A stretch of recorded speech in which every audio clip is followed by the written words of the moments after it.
Он жжет постоянно.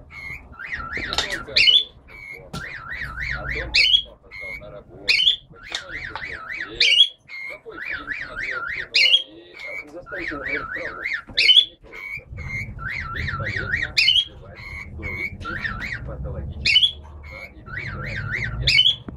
Защищаться и звонить.